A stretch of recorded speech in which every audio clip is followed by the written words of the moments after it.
Kaugnay sa nalalapit na undas, silang progreso sa burial assistance sa ilalim ng AICS program ang tinalakay ng Department of Social Welfare and Development sa kanilang isinagawang media forum ngayong araw, kung saan mula 2014 hanggang nitong Setyembre ngayong taon, pumalo na sa higit 10 bilyon ang naipalibing ng ahensya.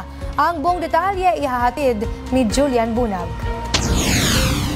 Mula nang ma-launch noong October 12 ang programang Basta Beripikado, Mabilis na Serbisyo o BBM Serbisyo, umabot na sa higit 91,000 ang mga kababayan nating nakapagberipika ng kanilang national ID dito. Sa ilalim ng BBM Serbisyo, mas mabilis na ang proseso ng authentication kung ang isang individual ay mayroon ng national ID. Kasabay ng media forum ang pilot testing nito sa DSWD Satellite Office at ito anya ay isasagawa sa buong buwan ng Oktubre at ganap na iimplementa pagdating ng Disyembre. Dagdag pa ni Director Shuk, buhat nang ito ay sumalang sa testing, mataas ang kanilang nakuhang puntos mula sa survey sa kategoryang naiintindihan ng mga nagberipika ang proseso nito.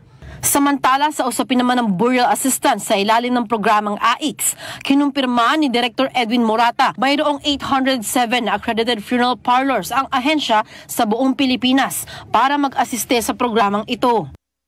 Para naman masigurong hindi madodoble ang pagkakaloob nila ng funeral service sa isang individual, makikipag-ugnayan anya ang DSWD sa iba pang ahensya gaya ng DMW at LGU para may pagkaloob ang magkaibang serbisyo para sa kanila. May limitation din ang LG in terms of the package. So ito yung kailangan natin makita. That's why part ng RRR natin, kasama natin ang mga local government unit na nag-i-implement ng funeral services nila in their own constituent. So pag nakita natin kung ibang i-cover ng LGU, then sana lang papasok si DSWD.